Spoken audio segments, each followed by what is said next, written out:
Ladies and gentlemen, kicking off the first stop on his world tour, our new president and prophet, Russell M. Nelson! You say you want some revelation, well, here you go. Greetings, brothers and sisters. Welcome to the weekly Mormon News Roundup, where D-Days and crew are going to ruminate on the great and spacious beehive. It's September 3rd, 2023. This is episode 75, coming right at you. We're going to give you an update on the Community of Christ President Veazy, his health, and what's going on with his tenure as the president prophet of the Community of Christ.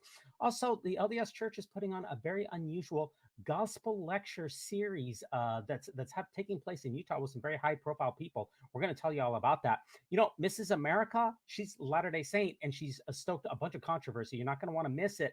And a Mormon TikTok star has agreed to a plea deal after shocking allegations. Now, if you want to get in touch with us, we're at www.mormonnewsroundup.org, or you can send us an email to collab@mormonnewsroundup.org. I'd like to invite onto the program John Hamer as a co-host. John, how's it going? Hey, very good. I'm so happy to be here with you. Hey, great. Thanks a lot for coming on. This is your second appearance. Your last one was one of our most viewed episodes of all time. So we're really grateful to have you back. Now, I know you have a big channel over there called Center Place. What do you do at Center Place? Who are you, and what's Center Place all about? Yeah, so Center Place is the name of our church facility that we have in downtown Toronto. This is a Community of Christ congregation, and indeed, it was first organized back in 1836. John Taylor was the very first pastor of the Toronto congregation. I'm the 40th pastor. And we now live stream all sorts of content. Our Beyond the Walls online ministry is the largest online congregation in Community of Christ. Community of Christ is the former reorganized Church of Jesus Christ of Latter-day Saints. And the Center Place lecture series now has just really taken off. So I lecture on a whole bunch of topics related to church history, Bible, restoration scriptures, Book of Mormon, that sort of thing. And people have liked it. And like last year, apparently people spent 1.9 million hours listening to it. So anyway, so we're pretty happy with the numbers and might want to check it out. Yeah, and it's always good that you have a map in the background. I know you're a big time, what do they call it, a cartographer? Is that right? Sure, absolutely, yeah. And so that's a map I made. And so this is of locations of Community of Christ in Canada. Oh, that's great. And I'd also like to welcome our other co-host onto the program, Rebecca Biblioteca. Rebecca, how's it going? It's going great. How are you guys? Hey, absolutely tremendous. Now, you're the host of the Mormonish podcast and also the Good Book Club. What books are you guys reading this time around? This is true. We are actually just celebrating our 3rd year anniversary. It's been going strong for 3 years. It's a book club for post and nuanced Mormons to kind of, now that we know what we may not believe, now we try to figure out what we do believe by reading. So September, we're doing a Mountain Meadows Massacre mashup. Choose any book of your choice about the Mountain Meadows Massacre. We're going to have a big discussion on Saturday, September 10th, and we're even having a field trip. So if anybody wants to go down to St. George with us, we're going to take a tour with former church historian Richard Turley and Barbara Brown, CEO of Signature Books. We're going to spend the weekend down in St. George. So message me if you'd like to join us. It's going to be really interesting. Blood of the prophets, blood of the prophets. Yeah. Oh no. I'm a purist. Yeah. Don't even get me started on that. John and I could have a conversation for a long time about that. Yeah. I'm a Will Bagley purist myself too. So it's such an amazing book. I mean, that is also, it's like not every one of the gems of the New Mormon history you just can't put down. That's one that I took on vacation and just read by the pool. Yep. I couldn't stop reading it. It's amazing. So yeah. No, it is. In fact, 2 years ago for the Good Book Club, we read that as our book club book. And that was when Will was still alive. And I was texting and talking with him about coming on and talking to us in the book club. And then he stopped returning my voice messages. And then sadly, I found out that he had passed away. I literally think I might be one of the last voice messages on his phone trying to coordinate this book club appearance. So we miss you, Will, and your scholarship lives on. Oh, what a wonderful guy. Well, that sounds like a very interesting. That sounds like a very interesting field trip. You'll have to. I'm sure you'll give us a report about what's going to take place there.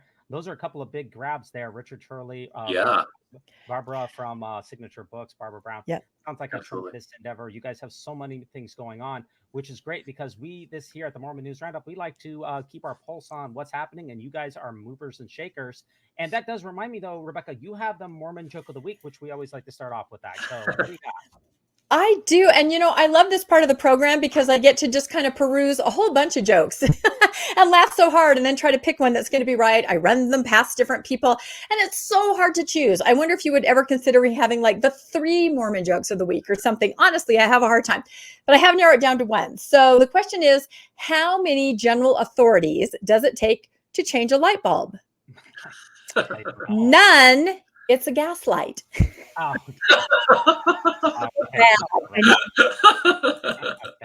I think it's good. That's good. That's very good. Nice, very nice. Now that's going to take us to our very first episode, our very first article of the week here, which is the church is doing something that I've never really seen them do before, and they're doing what is called a gospel topics essays lecture series. Now, of course, the Church of Jesus Christ of Latter-day Saints, they released, I think it was 13 or is it 14, Rebecca, gospel topics essays. Is it? Oh, it seems to fluctuate. It seems to me, but it's one of those numbers. Yeah, they just released the finances one a couple of months ago. Yeah. So I think it's 14 Wow. or 15. Yeah. But this is the first time that I've seen this here. They're doing a lecture series based off of the gospel topics essays here. So we have the first vision account by Greg Christopherson. Then we have Joseph Smith teachings from Richard Halsefeld. And then we also have a Book of Abraham with Carrie Muhlestein, and we have a polygamy with Brittany Nash, and we even have apostles getting involved in this race in the priesthood. This is going to be from the Holbrook Farms and Cold Spring Ranch Steaks. So I thought this was absolutely very, very interesting here. Why I've never seen anything like this before. Why do you think the church is doing something like this, Rebecca? Well, I was very intrigued by this series because the Backyard Professor and my podcast Mormonish that I co-host with Landon Brophy, we are actually also doing a series on the gospel topics essay. We have a book that kind of covers all of them. We've been going through it, and I think we've knocked out 5 episodes already. So the first of this series that you're talking about is actually the next one we're doing, Women, Temple, and the Priesthood, I think is what it's called. So I was very intrigued. I thought, and this is my neck of the woods, so I thought I might actually have to attend some of these. Very interesting. But then I did notice that they are on Friday nights. So I wondered if that was by design, that maybe only the most faithful would attend. I'm not sure. I wish they were on another night, not a Friday night, but a very interesting endeavor and some big names covering these topics. Yeah, I mean, there's exactly one woman in this lecture series. And of course, she is, I would say, sent out to defend polygamy. Is she picking up the unenviable task where Kate Holbrook seems to have left it? That's where I'm going out on a limb. That's what I believe is what is happening. And of course, you also have on LGBTQ, you have Tom Christofferson, who I believe is, I believe that he's Todd Christofferson's brother, right, Rebecca? And that he identifies as a member of the LGBTQ community. So you have a woman defending polygamy, a member of the LGBTQ community, talking about challenges in that particular. You have a Book of Abraham. You have Carrie Muhlestein, who's a BYU apologist. And, the thing I do find interesting is that race in the priesthood, they still had a white guy on that one, I guess. Yeah. I guess. Although a brilliant white guy, Paul Reeve is amazing. But like you say, they haven't. On the other hand, you also don't always want to necessarily have this thing. So for example, I organize a conference, where we were dealing with kind of very complicated topics like this in the Restoration, race, gender, ethnicity, and this sort of thing. And we have a very a brilliant leader, Gwendolyn Hawks Blue in Community of Christ, who has been a member of the presiding High Council. And she's African American and grew up in what was then the RLDS Church of Segregated Church in the past, and we invited her to share her experiences. And one of the things that she reminded me was she does enjoy being invited to speak on these topics, but she would also like to talk about other things. You know what I mean? In other words, so the Black member of the church shouldn't only be invited to talk about race, right, and so forth. Yeah, without question. Now, this does remind me kind of what that Mark Twain and the 8 witnesses. Remember what Mark Twain said about the 8 witnesses? I could not be more satisfied if all of the Christophersons had spoken. Testified. There is a lot of Christophersons. We got 3 Christophersons here, so it's just kind of reminds me of the 8 witnesses to the Book of Mormon and Mark Twain. It just kind of reminded me of that joke. That is by far and away my favorite one of those Mark Twain quotes. Everyone likes the chloroform and print one, but I love the Whitmer the Whitmer family witnesses. I finally found my people who can appreciate absolutely obscure and lame jokes. That's it. We're here for you. We're here for you. Absolutely. Notice that this is a lecture series. This is not a question and answer. This is really a place where divine knowledge is to be downloaded to the faithful. It's not a two-way conduit of information. And it just brings the question, why can't any of these items be addressed in general conference, for instance? How about we bring these out of, instead of just little tri-stake firesides, bi-stake firesides on a Friday night, only the faithful attend. How about we have these same things and put them into general conference? That would be, you're going to get a lot of eyeballs on that. I don't think that that's how the LDS Church is operating with its inoculation theory. So in other words, when these gospel doctrine or not gospel, gospel topics lecture or essays first appeared, they're hidden, right? So you don't immediately show them to everybody, but for the people who are questioning these things or have found out about these things, the people could say in plausible deniability, oh well, the church has addressed that. Here's the link to that lecture topic or whatever. But they don't want to have everybody get exposed to this, because if everybody's exposed to it, then suddenly they'll all go, "Wah!" And so then you'll lose a lot of people. So inoculation has been a very deliberate and slow rollout in the LDS experience, and this sounds like kind of more the same.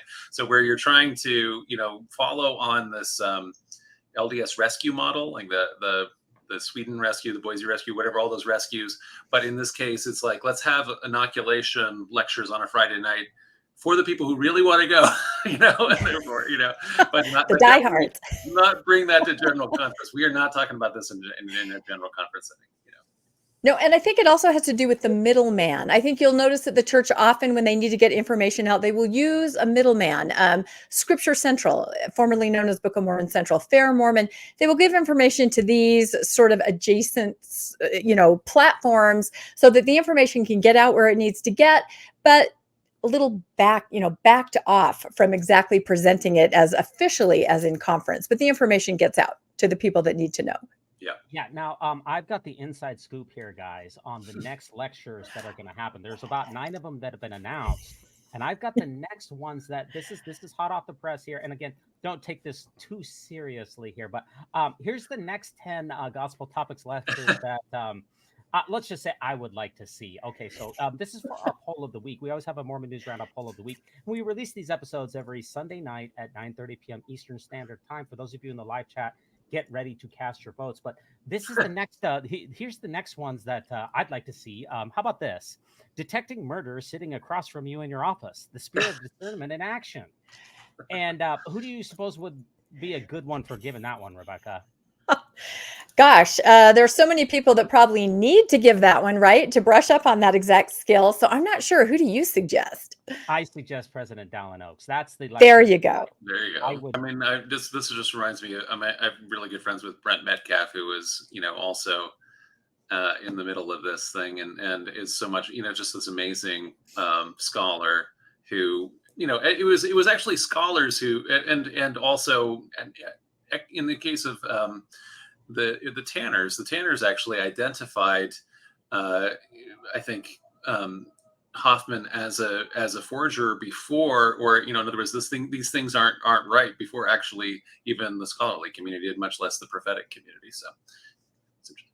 Yeah, absolutely. They blew the whistle on the Salamander letter in particular, saying that it appears to be of dubious origin, whereas a lot of LDS apologists rushed out and said this is an authentic document. So yeah. Well, and I'll even say in our church, with the Joseph III blessing, we just assumed that because the LDS Church had such high power historians and everything like that authenticated it, we're like, oh, okay, well, I guess it must be real, even though our historian kind of said the date for this is wrong. This doesn't make a lot of sense, but we got to, I guess we believe the Mormon Church since it's so smart. Anyway. I'm just glad, John, that you acknowledge the power in the Mormon Church. I just Yeah. want to Well, I acknowledge that our leaders did. All right. Okay. So that's number one. How about number two here? Rebecca, could I get you to read this one? Oh, of course. This is one of my favorite topics, of course. I go on all kinds of podcasts talking about this. Filing federally required 13F forms for sacred clandestine investment funds, the pros and cons. I wonder who should be teaching this one. Well, it's surprising that Roger Clarke's going to be giving this one. Boy, there it is. There it is. That's going to pack the house, I promise you. Yeah. Promise you. In fact, if you put that in the conference center, it would be standing room only. And I would fly all the way in from the East Coast. I live near Washington, D.C. I would definitely. But there are pros and cons, by the way, of filing those federally required 13F forms. There's definitely pros and cons. I think we can all agree on that, right? Sure. Absolutely. Yeah, absolutely. The third one in this lecture series. Again, Rebecca, can you read this one for us? Yeah, let's see. I have my paper here too, in case I can't quite see the slide. LDS Charities Australia, how this tax dodging shell company builds faith and strengthens testimony. These are great topics. Yes. Oh, okay. Okay. Yes. Perfect. Yes. This is Bishop Gerald Cauze. Those shell companies can really help increase faith, and he's going to tell us all about it. So that's going to be fascinating. Or how about this one? This one is why the whites had to wait until 1929 to get the priesthood. And this is going to be brought to us by Brother Brad Wilcox. None other but. There's no one else that could teach this the way it's meant to be taught. These are extremely obscure jokes, by the way. Oh, poor white people. Oh. Yeah, absolutely. Okay, next one in the Gospel Topics XA that I'd like to see is, can you read this one for us, Rebecca? The heaven-sent benefits of funneling billions of tax-exempt Canadian tithing straight BYUP and why they must keep doing it. Another hot topic. Yeah, and John, I'm sure that you have absolutely no issues with all of that tax-exempt Canadian tithing being sent $1 billion over the last 20 years straight to BYU. I'm sure that you have absolutely no issues with that, right? Oh yeah, I know. I'm sure every Canadian wants that to happen. The Canadian government's all in favor of it. No, it just shows that when you're so big and you have all of these very high-powered lawyers and you have all of this money behind you, you're able to skirt rules. And so, actually, the rules for charities in Canada, Revenue Canada, are very very particular. And so we have this issue all the time in Community of Christ, which is we have people that donate. You can choose where you donate your tithing. So your tithing doesn't just all go into one big LDS bucket like in the Mormon Church. You could say, I want to have things go to the local congregation. I want to have things go to this charitable thing that we are all doing together in Canada. I want to have it go to the denomination. But the problem is that the denomination is based in the United States. And so Revenue Canada doesn't actually just allow us to just take dollars from the charity and funnel it to the U.S. the way, obviously, when you don't have to obey rules, the LDS Church is able to. So anyway, so it is something that, I had a meeting with the First Presidency and the presiding bishopric about this 2 days ago, because we are faced with this issue all the time because we actually have to obey the rules. So. Yeah, that definitely. And Shane Reese would be a very good speaker for that one, I think. I'd like to hear from him. The next one is stop calling them mission trips. This is Kalani Sitsky. Am I saying that right? The BYU football coach. And in fact, this is him actually mouthing. I got this right off of there. That's him mouthing. Because as we know, he's very adamant. Right. They are not mission trips. They're missions. There's a huge difference between the two. But what's interesting about that is that mission trip is an understood term across Christian denominations for a youth that goes out and serves for a religious purpose. And so I know a lot of missionaries that come back from their mission and they put mission trip on their resume with the dates because an employer who's not LDS understands what that means. It's a mission trip. So it's in no way a slight or a belittling of the LDS mission experience. It's trying to make it more universal, which I feel the church is trying to do overall. We'll get into some stories like that, I think, later in this broadcast. But mission trip is just a universal term that means I served for my religion for a few years. So it's interesting that they're, like he was so adamant there, do not call it a mission trip. Because to me, it has a universal theme to it. Yeah, if your friends are putting mission trips on the resumes, they're probably visiting the ex-Mormon Reddit way too often. That's very possible. They would be my friends. So yes, it's very possible. Yeah, definitely. Okay, a couple other of the gospel topics essays that I'd like to see. Here we go. James Huntsman lawsuit update, an examination of how his countenance has fallen. And this is going to be given by a random Curtin McConkie stooge. They haven't announced it yet because they don't know which one of them is going to be being deposed for covering up a child sex abuse case. So it's just a placeholder. But if you look at his, they're busy. Yeah, well, they never know. There's so many lawsuits up. But if you just look at James Huntsman countenance, you can really tell a lot by looking at someone's countenance. And that's what this lecture series is all going to be about. Okay, let's keep on going here. And I know this one is near and dear to your heart, Rebecca. How about this one? Ooh, this is how bullying, threatening, and intimidating a historic non-Mormon Western town into approving its incredibly gaudy eyesight in the wrong place will bring souls into the kingdom. Yeah, eyesore. And this is going to be by a rando church spokesperson, by the way. It's just going to be a random guy. You never really heard of him before, and you probably never will hear from him again. But this is the ultimate bonus question, by the way. This isn't a rando church spokesperson. If either of you know who this is, you will be head of the class. 700 Club. Very impressive. 700, that's it. Pat Robertson, right? Pat okay. Robertson, Yes, very impressive. Okay, a couple last ones here. The mastermind behind concealing $150 billion for 22 years speaks, finding the Lord by burying the widow's mite. And that's going to be by President Eyring here. There he is. Yes, he was there from the very beginning, 1997, all the way up and through. And this is the last one here. Rebecca, can you read this one for us? Why the church shows absolutely no leadership on the global stage for anything that actually matters, and how Jesus is totally cool with it. And obviously, this would be best given to us by President Russell M. Nelson, with token appearance by Wendy. Okay, so well, he has been working on important things, so he can't possibly, deal with malaria, or in other words, there's no global issues because there was all of the whole need to. Reduce how many hours you meet on Sunday, and again, uncover the billions. So, the different, some of the important things that have happened, right? Well, he's got some very important journals that he needs to hand over to the University of Utah as well. That's taking up a great deal of his time. So for those of you in the live chat, if you will cast your votes in the live chat at this time, which gospel topics essay series would you like to see most? Cast that through 1 through 10. And let me ask you, I'll start with you, John. Which one of those 1 through 10 would you most like to see as a gospel topics essay lecture? Well, I actually, I need to go with the Canadian tithing one, because that would be very, useful to me to know how the tax dodge worked. Not that I do it, but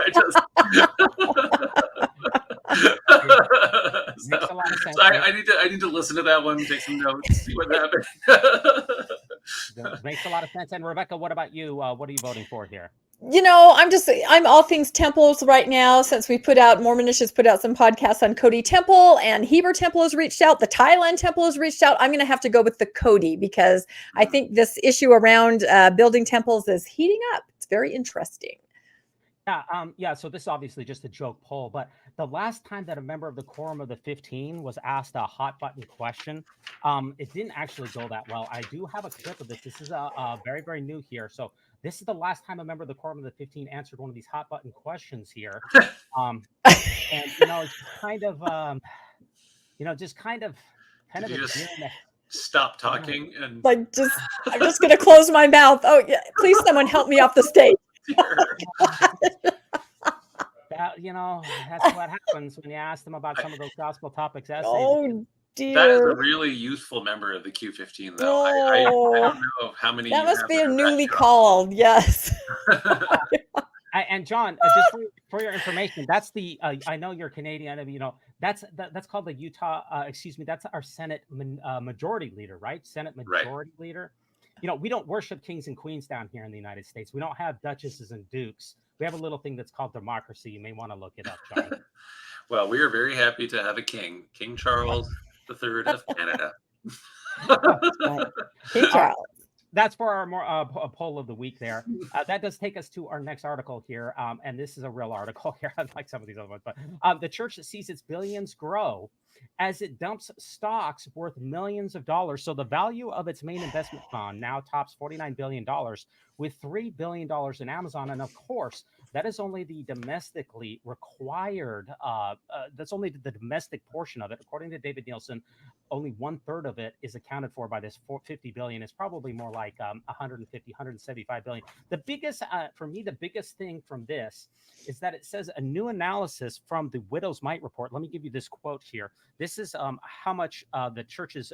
This graph here shows if the church is beating the S&P 500. So the Ensign Peak here is in blue. S&P 500 is here in orange. So if Ensign Peak in blue is ahead of the S&P 500, then it's beating the stock market. If it's below, then it's losing to the stock market. And you can see that it's mostly even money, or perhaps just a little bit less. But the money quote from this particular article here is this one here that says, a new analysis from the Widow's Mite based on data from Bloomberg indicates that Ensign Peak has been a net seller of U.S. stocks thus far in 2023, shedding around 500 million in each of the first 2 quarters. I find that to be very interesting. Why is Ensign Peak dumping so many stocks? What do you think?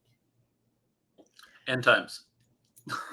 I was going to say, because God told them to do it. That's exactly how they're investing.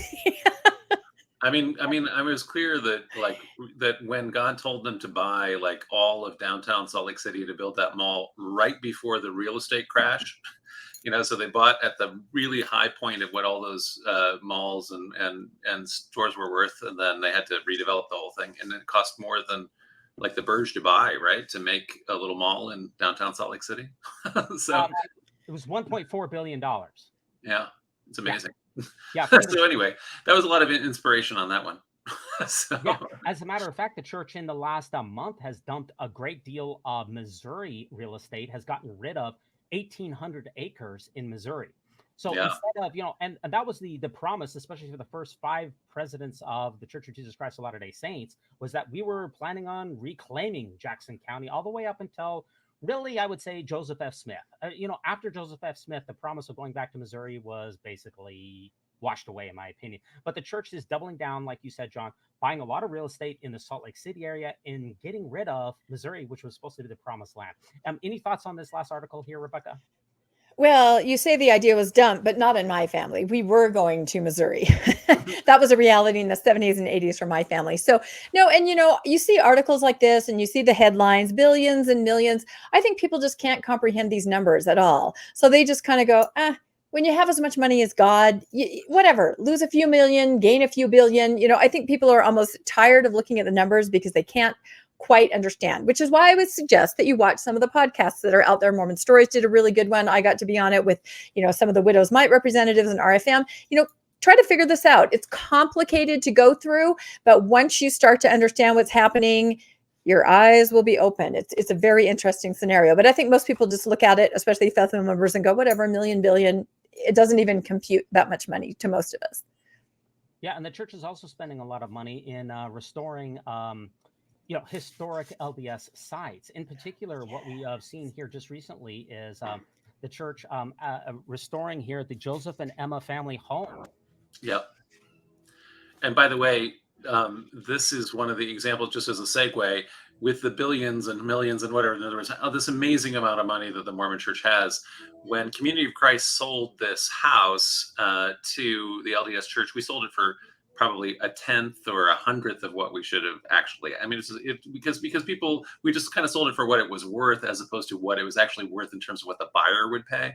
And so this is a historic building that exists in Kirtland. It is across the cemetery from the Kirtland Temple. I've stayed here many times before because this was a house that is owned previously by the church, by Community of Christ. But yeah, we sold it for like super cheap, and that's just really dumb. Anyway, they've restored it. In a sense, we don't know too much about it. In other words, Joseph and Emma were moving around a lot in Kirtland. They lived here for a certain amount of time. It's probably been kind of made into a little bit more like a focus on, let's say, a kind of a what's the LDS novels about having Mormon No, the novels, Or like Work in the Glory. Work in the Glory. it's kind of like maybe it's probably a little work in the glory in terms of like Right. there was like a Disney fantasy that they were having a happy couple here for the whole time they were in Kirtland. They probably were there for a certain amount of time, and I'm sure they've done a beautiful job of restoring it. I haven't been inside it since it's been restored. Yeah, I mean, I also think about this. Remember, the Maui fires just took place, and there was at least 5 Latter-day Saints who were killed in the Maui fire. No senior member of the church went to go visit that, but this is during the same time frame when Elder Bednar dedicated this building. So that just shows to me the level of priorities. And by the way, for some reason, they don't mention Fanny Alger in this uplifting video. Mm-mm. You know, I wonder why. Oh, so you're saying there's no video or no restoration of the outbuildings like the barn? To me, that's a very pivotal location. When you look at the outside, that's what I'm saying. I didn't see a barn on the outside. Okay. It seems like only the house. If you look at the faraway shot, there's no barn. I don't think they restored the barn. And they probably it would have to be reconstructed. It would have been torn down. But in any event, it wasn't reconstructed with like mannequins. You know, like in the beautiful old Liberty Jail. Like Liberty Jail. Weird. It was a very strange kind of like Disney reconstruction of the Liberty Jail thing. If you've ever been to Liberty, Missouri, and it was the perfect kind of Disney there's not actually animatronics, but it's like mannequins, right? And so like there's a Joseph Smith mannequin and a bunch of other people that are in this jail, and then the lights would turn on them, you know, like when they're talking, and then at a certain point when God starts talking, Joseph, you know, and so it was a really amazing unreformed thing. I think that it's probably been fixed now, but anyway, the last time I was there 5 or 7 years ago was still kind of absurd. But anyway, it was a very, very, very cool 60s thing, and you could have done that with the barn in Kirtland with the Fanny Alger mannequin, so forth. Emma kind of wow. I don't know. Wow, I didn't expect that you were going to go there, John. I didn't expect that. If they do restore the barn, they need to keep the crack very, very authentically. That's right. And that's where I want to take my photo, right there with the crack. Exactly. We're looking through. Yeah, you know, in fact, Rebecca was joking that maybe the Exmo should dedicate the barn, you know, because it's the pivotal side. But see, now I know there's no structure there, and I feel like 5 years from now it'll just be there was never a barn. Why does anyone say there was a barn? I've been to the site. There's no barn. I mean, that's how it works, right? Just slips away, slippery like treasure. It's gone. Yeah. Now we're on Instagram, by the way. If you want to follow the Mormon News Roundup, leave us a comment about this episode. We'd be very grateful for that. Leave us a thumbs up while you're at it, or a 5-star review on Apple Podcasts. And we also have from some more. We have so much news always every single week. If you look at the Liahona for this month's Liahona, we found something very interesting, didn't we, Rebecca? When we were looking at the Liahona, which is the church's official magazine this month. So here we have hearhim, moving forward with faith. Come unto me, a coin in the fish's mouth. But the gospel solutions section here, Rebecca, what do we get when you look at gospel solutions? What do you find here? Yeah, typically that section, because I have read through it. My parents do subscribe to the Liahona and read it cover to cover quite often. And, you know, it has just different gospel topics that come up, you know, things that you can help people in their lives. But for some reason this month, every single article is on pornography. Every single one. Finding hope and love while battling pornography. My hope for life free from pornography. Has pornography ruined my ability to feel and live and give love? If I struggle with pornography, am I still worthy of the Savior's help? Also, what my husband's pornography struggle taught me about the Savior's atonement. So I try to picture my parents in their late 80s as they read through the magazine and what this brings into their life, reading these articles. I haven't asked them. Maybe I will. It's never good to talk about pornography with your parents, but it is. I don't know if it was just unfortunate. I can understand having 1 or 2 articles because the church, from my point of view, is obsessed with pornography, absolutely obsessed. And I can see that they would probably have, I'm guessing, 1 or 2 every single time in that section. But I don't know if an editor didn't take a look at the sum total and go, oh, this is not a great look, but this is what we have right here. So if you were not thinking about porn when you picked up the Liahona, you're thinking about it now. Well, John, it just looks like to me that the solution to all of gospel problems is just to stop looking at porn. That's basically what you get. Yeah. That's it. Yeah, it's definitely, you know, like an all porn issue. That's amazing. Yeah. But it is a little crazy. I mean, it's sort of interesting that the LDS Church has maintained, like you say, this pornography obsession because, like we saw it before Pat Robertson and the 700 Club and things like that. So there was a time period when evangelicals were also on like a crazy anti-porn crusade, and they've clammed up. There is not evangelicals never talk about porn ever again. They've decided they lost that battle, whereas the Mormon Church is not done. Deciding to shame people, specifically men, I guess, is the only. It's no women apparently look at porn.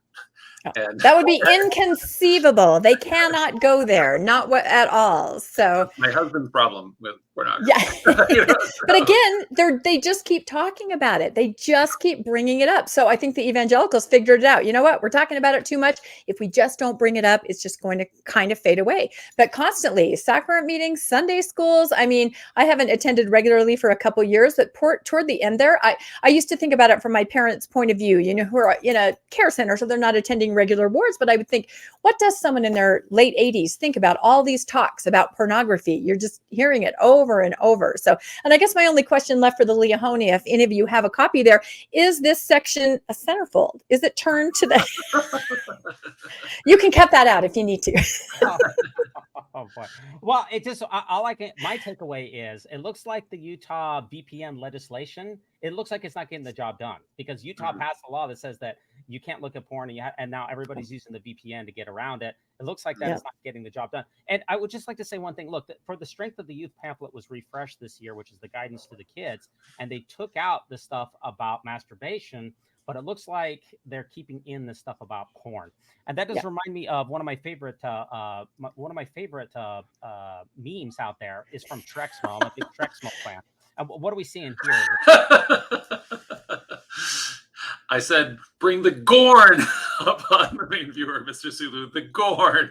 Yeah, bring the gorn up. Yeah, this was one of the favorite ones I ever made. So, but you have to, of course, know Star Trek to understand what the gorn is. It's a creature, a monster that Captain Kirk had to fight. But yeah, I thought that was kind of funny. Yes, that he had to famously fight. That's one of the most ridiculous looking characters in all the Star Trek. It is. Yeah, watch the gorn there. GORN.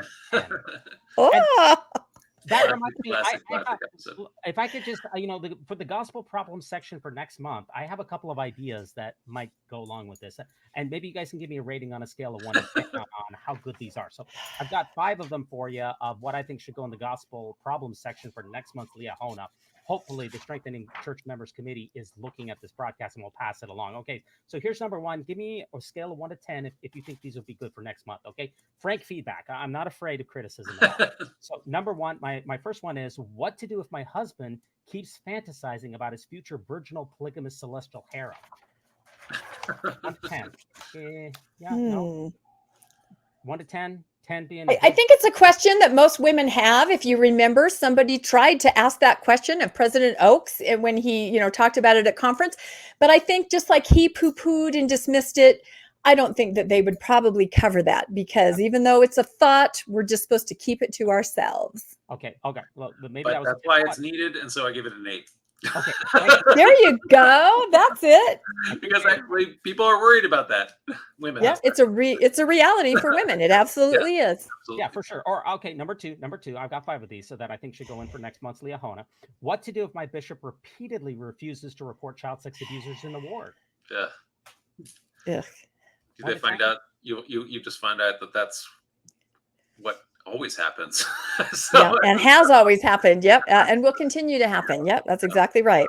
Okay. Sounds to me like it's very much needed. I'll give that a personal 10. Okay. Or number 3, how to justify sitting on $150 billion in investments plus $100 billion real estate portfolio while 10,000 children starve to death each and every day. How's that?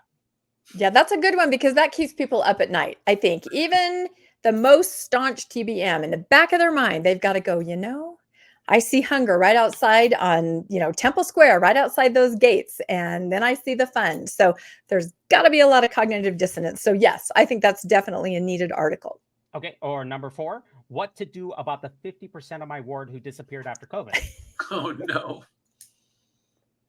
That's kind of... No, there's an answer. There's an answer to that because I was with a relative with friends talking about their ward, which had emptied out after COVID, and what they all decided at. And I watched the wheel spinning as they sat there talking about it. Where did everyone go? Isn't it weird? They're kind of gone. This was out of state. They had all moved to Utah. That was the answer that this group of women decided on. They had just all somehow picked up and moved to Utah. So I thought it was that they divided the ward. You know, so it's that too. That too. That's why there were people all gone. Something like that. I prefer to think of it as that they've all gone to Zion, and that's how There I'm you going go. to that one. Okay. It could be the rapture too. We don't know. We have no idea. Do Mormons believe in the rapture? I don't think so. Skousen, Rebecca's They do? parents were Skousenites, and he was Yes. a rapturist, right? Oh wow. Yes. Yeah. Skousen, Cleon Skousen was kind of a very right-wing fringe. Right. He wrote the 1,000 Years, and he was one. Yeah, I of remember the chart in the book. Yep. Yeah. Yep. Yeah, like how long was Methuselah alive compared to Lamech and Noah? And Yeah. so. Yeah, I used to study that chart at breakfast time. That was our reading every morning. No joke. You and Glenn Beck.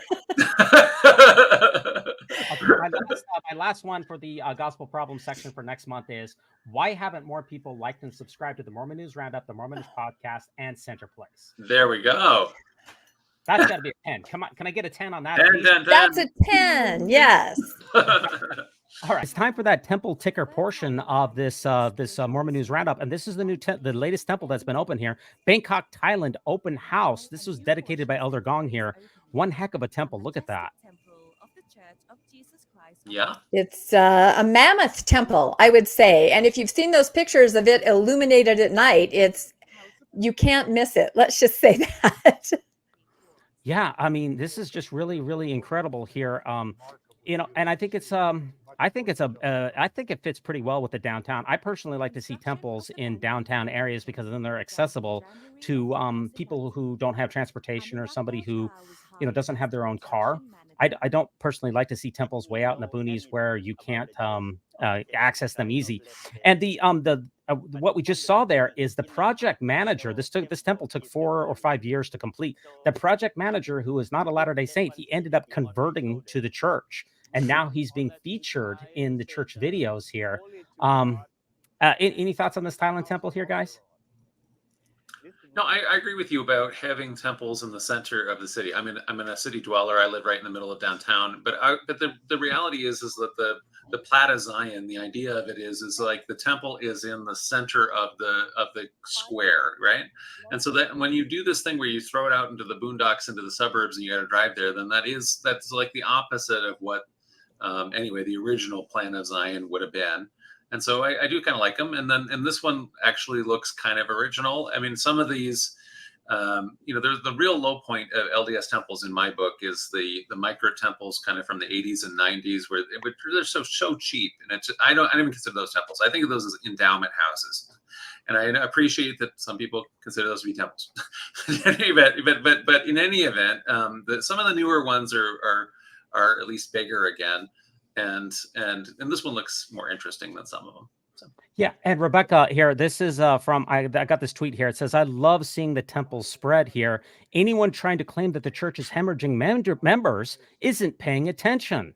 Ooh, well, I think they're paying attention to the wrong thing. And building a giant, grandiose mammoth temple does not necessarily translate into membership. Now, as I told you, I've been reporting on the Cody temple, and the Thailand temple people, insiders, have reached out to me. You can look for an episode of Mormonish in the next couple weeks where we get more of the inside story on actual membership numbers and actual costs of the temples. So this person that I'm talking to, it's extremely interesting, the kind of thing that he's telling me. But for now, you know, beautiful building, people are excited, and I agree. I'd much prefer it downtown than out in the open areas like Heber and Cody, who we're also working with to get the word out, where there's dark skies pollution and all those kinds of issues. It's much better where it's accessible and that dark sky pollution isn't an issue. Yeah, and also the Manhattan Temple here is going to be closed for 3 to 4 years as well. And they're going to replace temple in quotes. I don't want to be maybe out. This was a when I was a kid. This was and lived in New York. This was just a steak center or something like that. And there was a multi-purpose building, and they stuck a tower on it. They remodeled a couple floors, and suddenly it's a temple. So I don't know. This is kind of diminishing what the idea of temple is for me, anyway. So. Yeah, we need to get back to the upside down ice cream design. That's probably the superior design. Is that offensive? I love that design. I'm not trying to be offensive. The beautiful cone, yeah. I'm not trying. Argent temples, or which of the ice cream?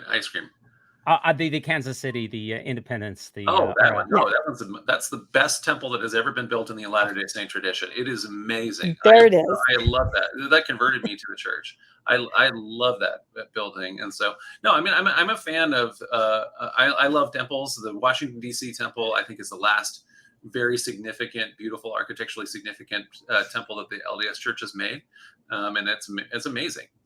But anyway, a lot of these are less so. Well, I will say that. Oh, go ahead. Oh, I would just say that not all of these temples are being met with a lot of fanfare, because just yesterday, the 4th temple site lawsuit for Cody, Wyoming. Now there's 4 lawsuits involved with trying to get this little temple into Cody, Wyoming here. The Preserve Our Cody Neighborhoods filed a second petition for reviewing in the district court on Friday. Some of these temples are having a lot of pushback here, and we thought that it was hard to get a temple in Jackson County, Missouri, at the Independence lot. It's very easy to put one there. There's no problem. If the Mormons want to build a temple there, they can. Yeah, but I know, Rebecca, you're following these Cody, Wyoming machinations here. What's going on there? Yeah, the Cody temple is really interesting. It's kind of opened my eyes to kind of how it kind of all operates when the church goes in to build the temple. And it's too complex probably to get into right here. If you want to go over to Mormonish, we did a full-length episode on the saga behind the Cody temple.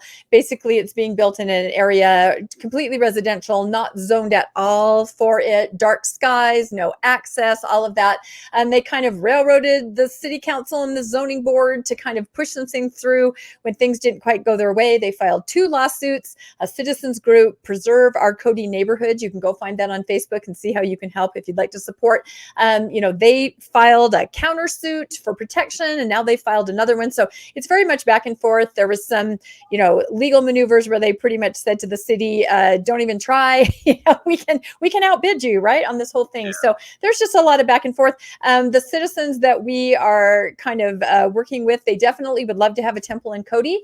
They would love to have it somewhere where it's already zoned for, somewhere, like John said, where it's more accessible, right down there in downtown, somewhere in a commercial zone where you can the pieces of this temple, pop-up temple, tip-up temple, are already there, being stored on a member's industrial site.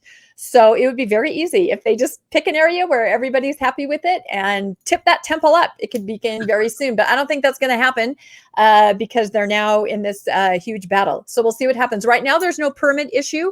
The mayor's kind of holding on to the permit, hoping that maybe cooler heads will prevail. There may be, some kind of workaround or some kind of consensus.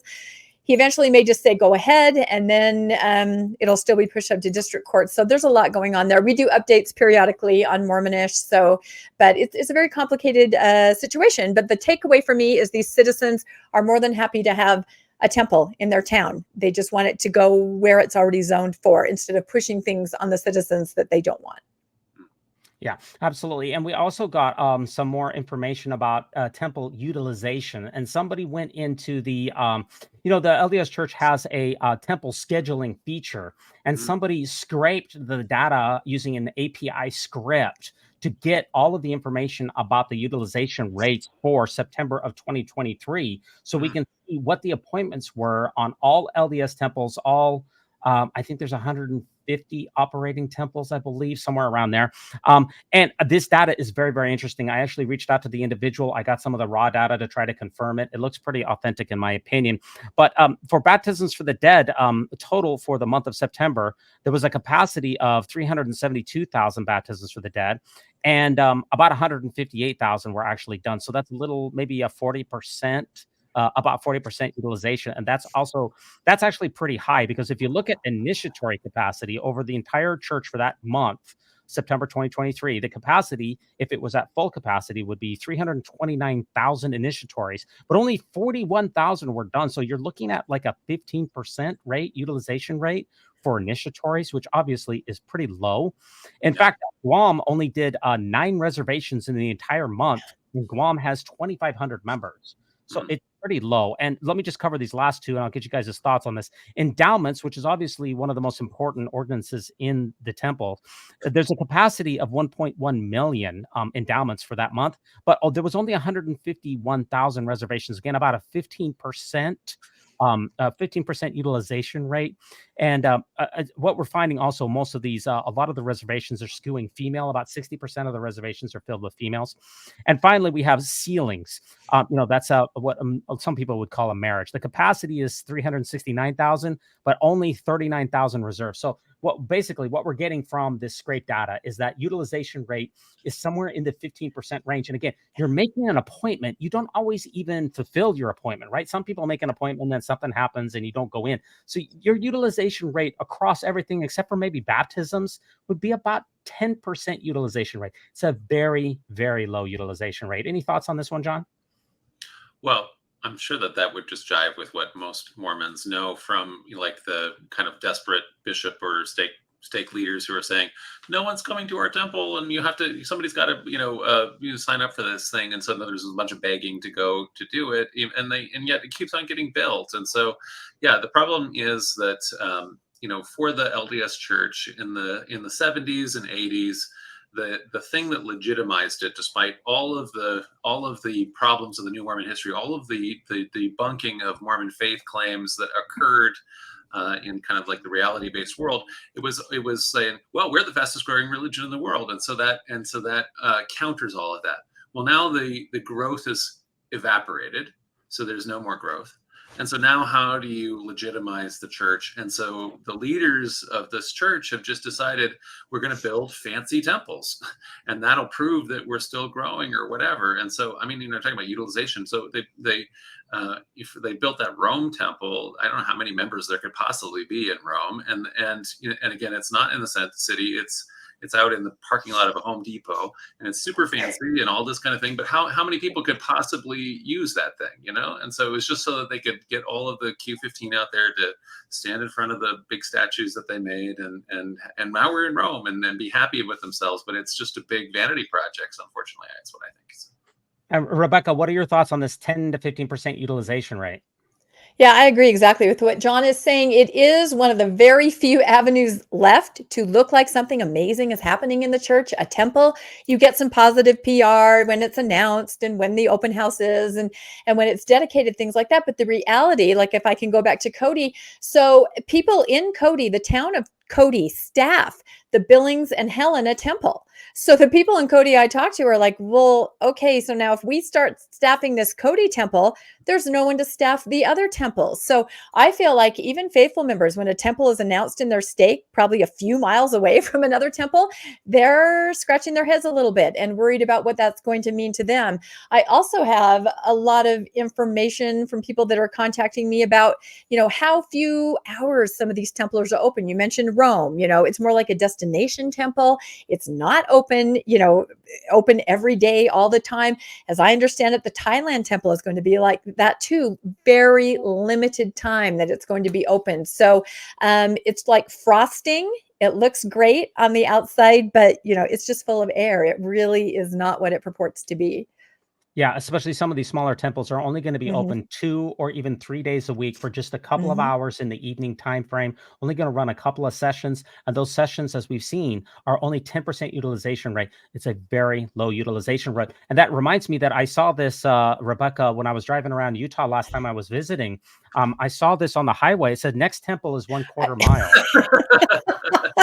I can attest to that here in Utah. There is one on every corner. I'm looking at one right now at my window. There we go. Well, you're probably looking at 2 of them out your window. No, if I were to turn my head that way, over here is Mount Timpanogos, and over there I can see Linden. So you're absolutely right. Both of them. I want to put in my vote that, the next temple that they tear down and rebuild, like they did in Ogden and so forth, it should be the Toronto temple, which is the ugliest, crappiest Mormon temple endowment house that exists, and it's often the boondocks again. In other words, nobody ever goes see it. So I haven't, ever since I've even moved here, which was about 13 years ago or whatever. We haven't even gone back because there's just nothing to see. This kind of thing that's kind of covered in composite, rock material or whatever. It just doesn't even look like anything. It's off in the parking lot in the suburbs by the airport.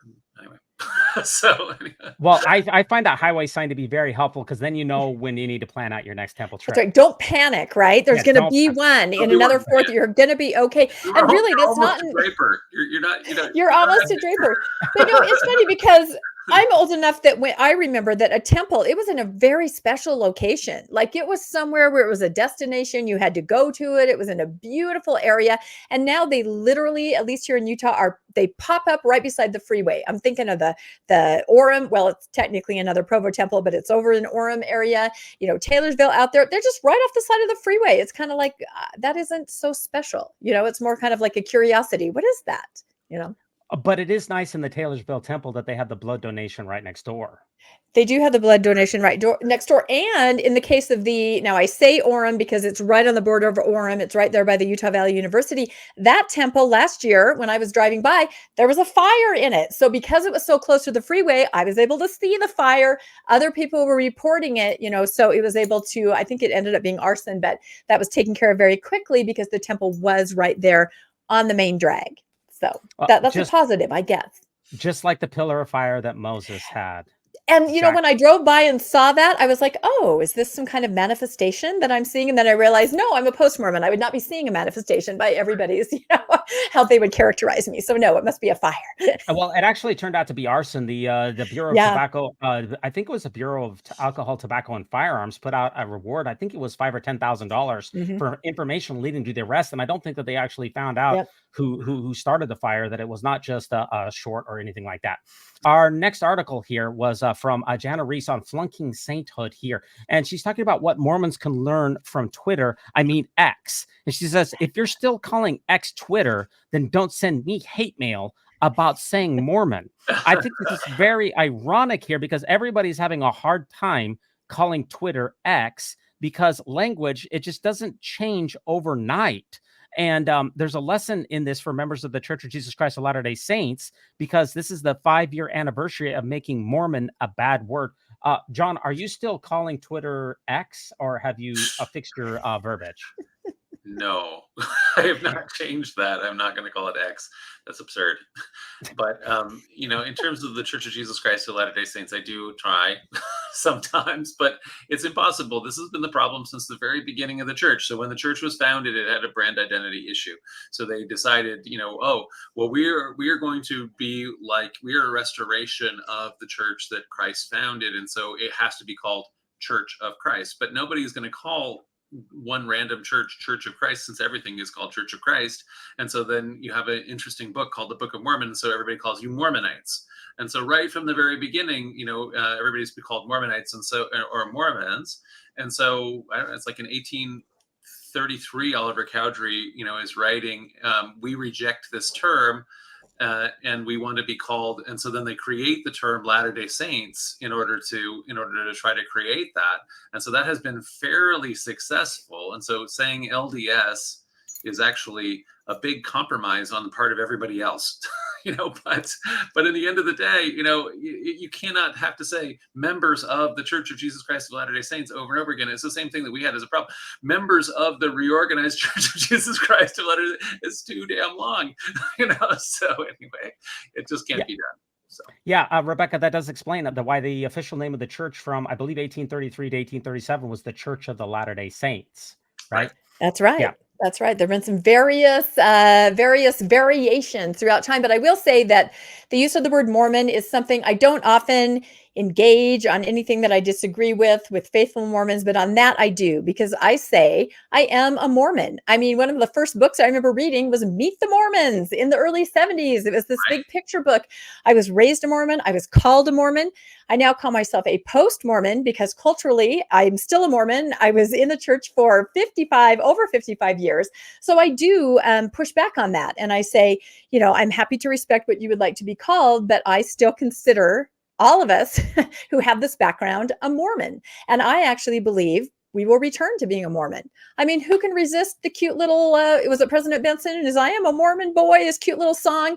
I'm sorry, that resonates in my heart. And I feel like it's going to change. Probably once we have the new prophet and all the words of the old prophet have not aged well, like comic books or classic cars have, I think we'll just return. Because when you have a brand that's working, Mormon was a beloved, for the most part, a beloved, well-known brand like Twitter, so maybe we should start calling, well, now let's see, if I'm an ex-Mormon, maybe I'm sort of a combination of Twitter and the Mormon landscape. I don't know. Well, the go Mormon ahead, Church John. had a huge advertising campaign. I mean, all through the 70s and 80s. And I just remember, like, my teacher told me I should never tell a lie because a lie would be Anyway, from the Church of Jesus Christ of Latter-day Saints, the Mormons. The Mormons. Yeah, that was the tagline. I'm a Mormon. Yep. I'm a Mormon. Yes, I am. Yeah, you're referencing the Homefront campaign. Those were the Homefront ads. And the church released a video in 1973 called Meet the Mormons, which is the one that they released before the 2014 more famous one called the Meet the Mormons. Of course, they bought millions of dollars worth of advertising, probably from Madison Avenue, in Times Square, and in other venues. And if you go to the church's official YouTube channel, you can still see a playlist that has like 145 videos that says, I'm so-and-so, and I'm a Mormon. So it's kind of like this just simmering below the surface, waiting to be reanimated, I'm going to wait it out. That's my idea. I'm waiting it out, I'll respect people, but I totally agree. Yeah, that is going to happen. So the current president will die and it'll get swept away. Speaking of famous Mormons here, Mrs. America winner Hannah Needleman is the homeschooling. She homeschools her mother of 7 kids. She lives on her farm with her family in Utah, and she is just an incredible family here. Just a very, very photogenic family. A very gorgeous lady here.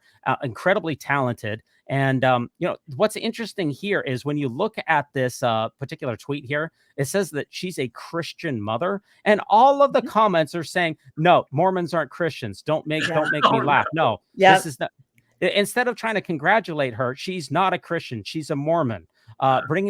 She says, it's just amazing how much attack she's getting. Just to clarify, she's a Mormon and not a Christian. I love her, but please don't get these things mixed up here. What do you think about Mrs. Needleman being the Mrs. America?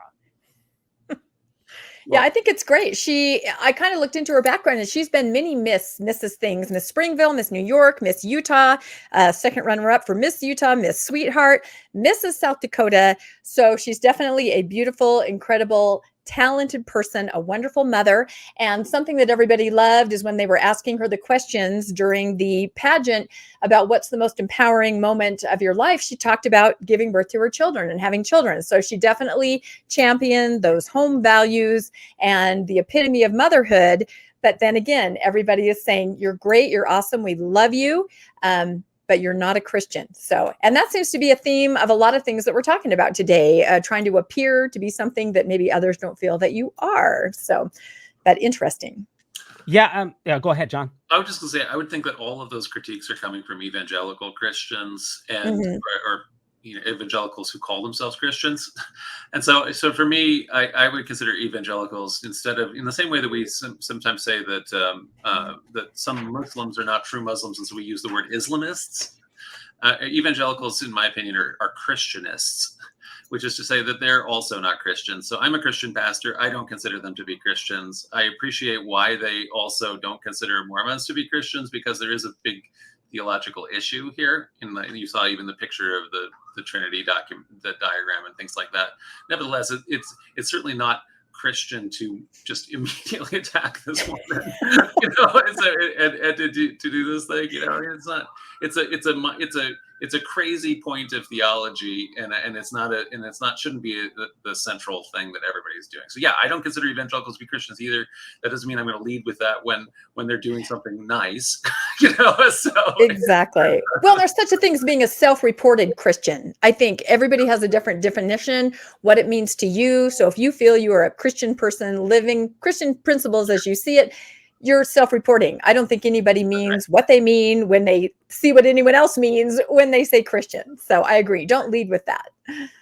Yep. Now we've got some articles of Mormons doing some great things like winning Mrs. America, winning Miss New York City. And we also have some Mormons behaving badly here. Taylor Frankie Paul here, who's one of the biggest Mormon influencers in the world. She's got like 200,000 followers on Instagram. I think she's got like 1 million followers on TikTok here. She has reached a plea deal for alleged assault here. The influencer was initially charged in March after an altercation with her then boyfriend, in which her daughter was injured. She threw, this is from the article here, she threw heavy metal chairs at her boyfriend, kicked him, and put him in a chokehold. She's managed to agree to a plea deal. This is going to be a Class A misdemeanor as long as she stays out of trouble. She's going to be, she pled guilty, plea in abeyance for 3 years. But this is a pretty sick story here of what's going on here. It's sad to see this all wrapped up in this way.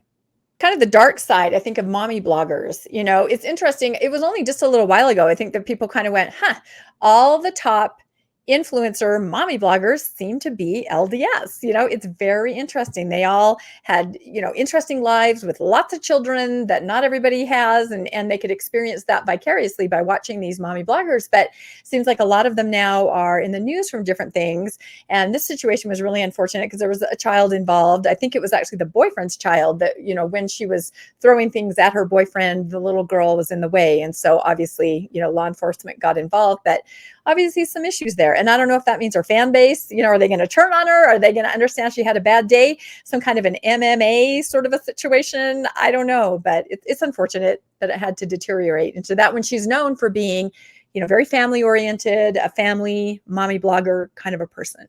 And being Mormon, she puts that right on her Instagram. I mean, she really leads with that. She says she's not endowed. She says that she doesn't go to church every Sunday, but she still self-identifies as a Mormon.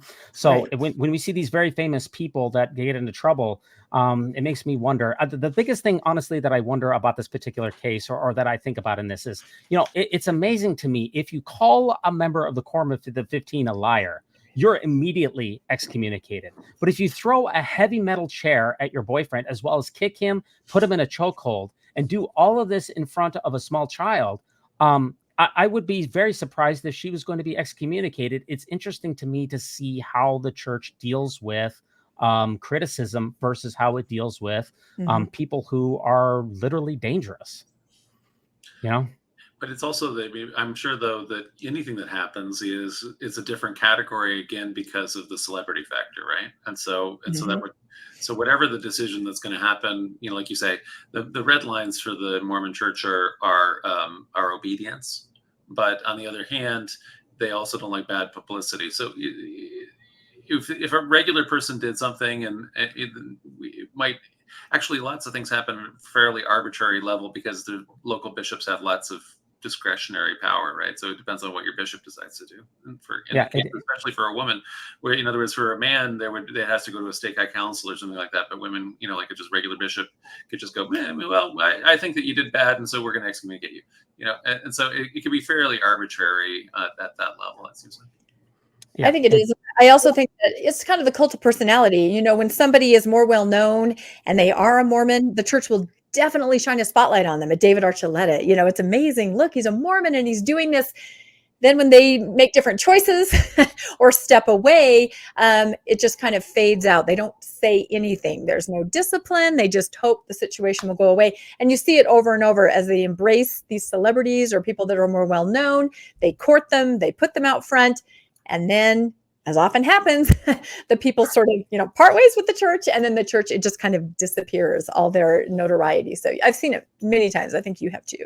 Well, we know that the church pays some of the influencers out there. If you're pro-church and you show good church values. Now, I don't know if Taylor Frankie Paul was being compensated, but we know a number of people on Facebook, on Instagram, on TikTok. If you're pro-church, you get enough followers, they will start to compensate you, because the church realizes that the Quorum of the 15 can't reach this young generation, since they're practically all octo and nonagenarians. So the only chance to reach these folks, Scripture Central isn't going to be on TikTok. I mean, it makes no sense.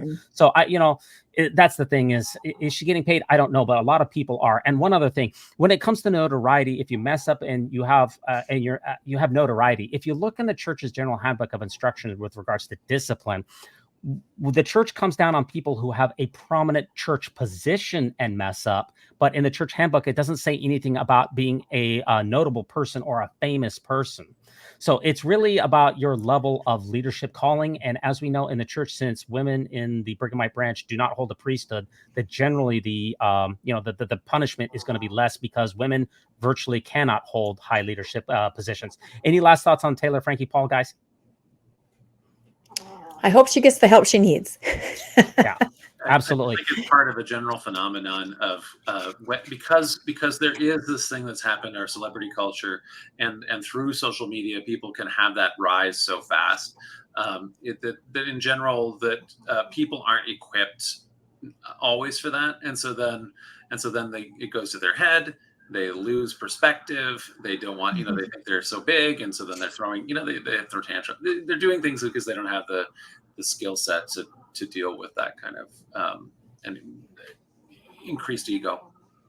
Yeah, I mean, you're getting paid when you become an influencer. You're literally usually being compensated for doing sensational things. Yeah. And it's kind of hard to. I'm not making an excuse, but yeah, that can lead to a lot of perverse outcomes. We'll just put it that way.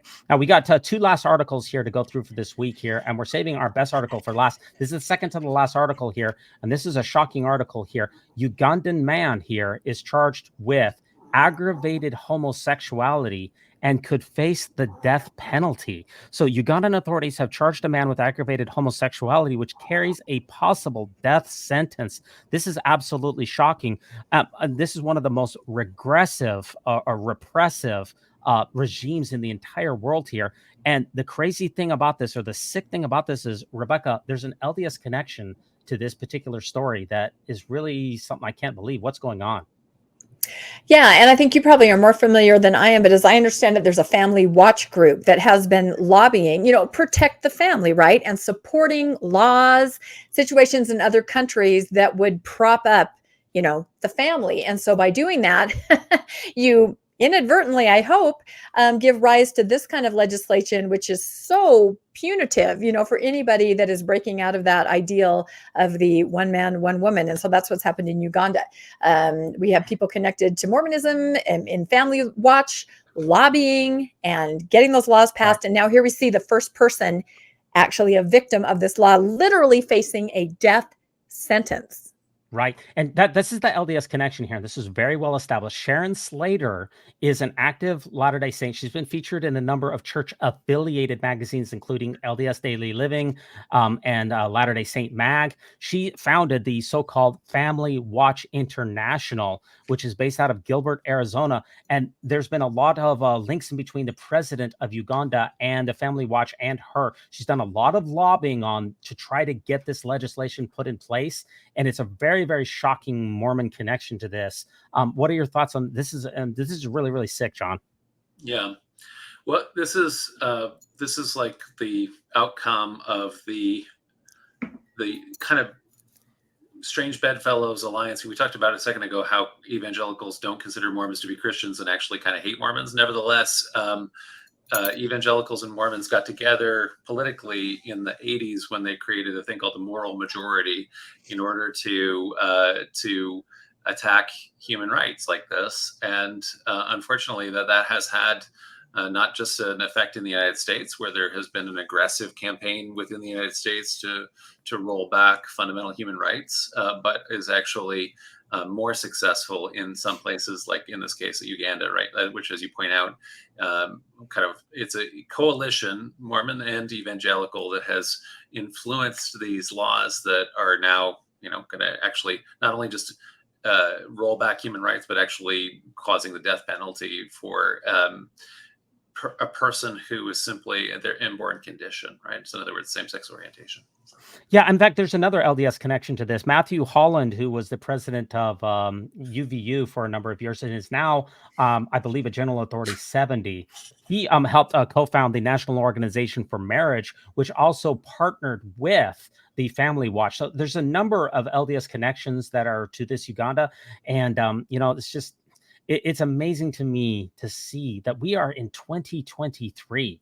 And we have not only are we criminalizing, our Latter-day Saints helping to criminalize homosexual behavior, but that it's going to potentially lead to the death penalty.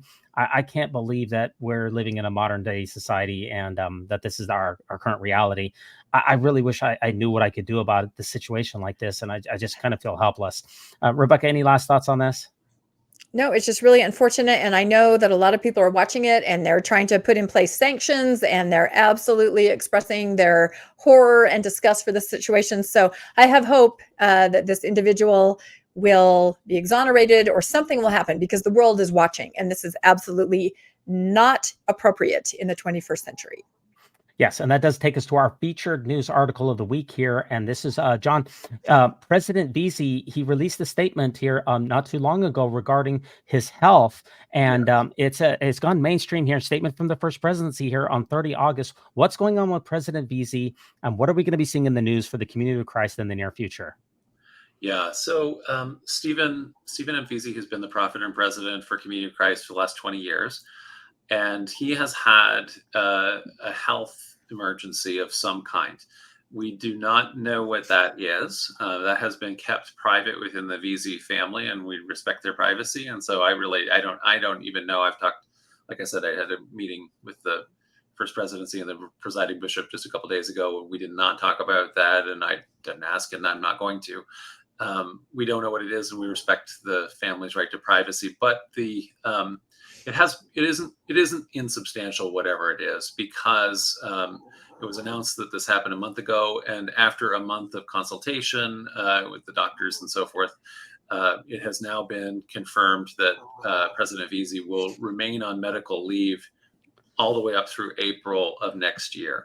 And so essentially that means that he is no longer acting as the prophet and president. He's on leave anyway. And so it's a little different than what happens in the LDS church. So the LDS church has made a big deal ever since essentially Brigham Young's, what I consider to be an apostolic coup, that the senior most member of the 12 it's like it's all one thing, a Q15, and the senior most member automatically succeeds. That is not the case in Community of Christ. So the First Presidency is an entirely different leadership quorum. It has no connection with the 12. The person does not have to have been a member of the 12, and usually had not been, if they then are the leader in the First Presidency. And so the normal way in the past, there's two different ways for prophetic succession in Community of Christ normally. And so Joseph Smith III was, on the one hand, the son of Joseph Smith Jr., and he was also appointed to be his successor on multiple occasions during Joseph Smith Jr., the original prophet's lifetime, including one of the very last things he did before surrendering to the authorities in Carthage. And so that was considered to be operative in terms of church canon law. There's a section in the Doctrine and Covenants that says if Joseph Smith shall fall, he will have no power save it be to appoint another in his stead. There's nothing in the Doctrine and Covenants, for example, to say that the senior most member of the Council of 12 has any right to succeed. And so that's been our tradition.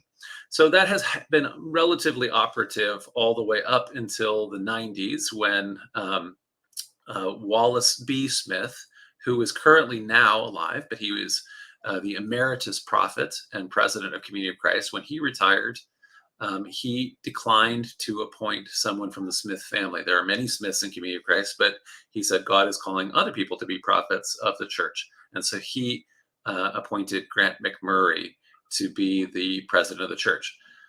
When Grant resigned in 2003, when he resigned in 2003, he declined to appoint a successor. And so for Steve Veazy, he doesn't have either one of those. So he was neither a Smith.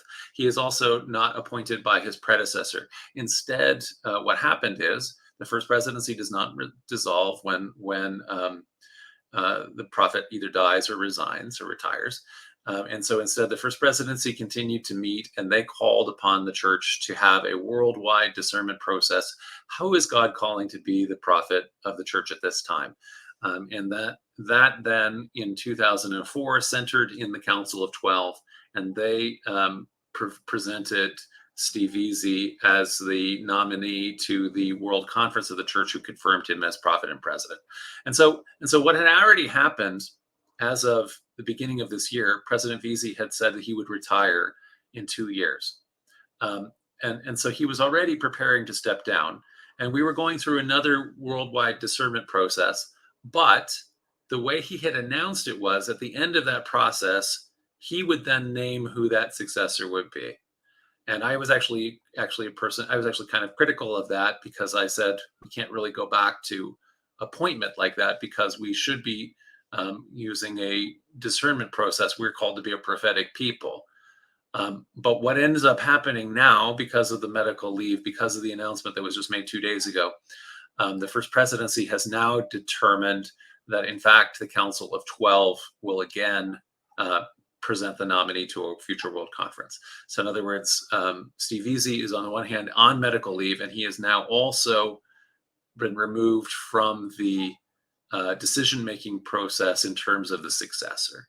So that will be it will be different as a result, but it doesn't change things in a lot of ways. What I would just say is there's only so many candidates that we might think of that who would probably be the next prophet and president. But and so, for example, the person who is there are two members of the First Presidency that are around, Scott Murphy and Stacey Cram. Stacey Cram has previously been the presiding bishop of the church. She's previously been an apostle. She is an amazing administrator and leader. She is functionally, I would say, the acting president of the church right now. I mean, obviously Scott is also acting president with her. And so she is certainly a qualified person who could take over. Likewise, there are a number of apostles that we might consider who would be, and other leaders. A lot of people have felt that the most likely scenario is that the next prophet and president of the church will be a woman, but we don't know that. So essentially, the difference is it'll be between now, instead of President Veazy looking among those candidates and listening to what the whole church says, and then him picking somebody. Now it'll be the 12 doing that. And the 12 are interesting because the 12 are a very diverse group. So 6 of them are women. 6 of them, are men. 6 of them are from the United States. 6 of them are from other countries.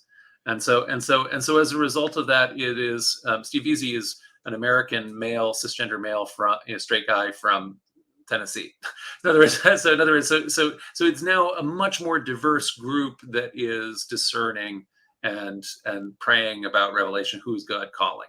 And so it's the same group of candidates that they're considering, but there might be a difference in terms of who they decide now based on that. So. Yeah. And you think we should know something by, when do you think we're going to know something by? Well, so I don't think that we're necessarily going to know anything more about what's going on with President Veazy until the family decides anything otherwise. I don't know anything. It's just simply in our prayers, and we don't, and we are hoping for the best. I don't anticipate necessarily that we will have any news unless something goes bad or good until April. Okay. And in the meantime, that will also probably be sometime in that range when the 12 will tell us who they have heard that we're all that they want to put forward as a name. Well, so, we hope, John, that you will keep us in mind on these updates, because we always want to make sure that we cover the community of Christ. We do have a number of listeners who are members of the community of Christ. Yeah. And it's just been great to ruminate with both of you guys on the great and spacious building. Really appreciate you guys being here. Thank you. It's been such a pleasure. I'm very honored to have you invite me, and so love being here. Well, thanks. That's tremendous. I want to give a shout out to Weird Alma on bandcamp.com for this episode's music. And remember, no unhallowed hand can stop this podcast from progressing. So long.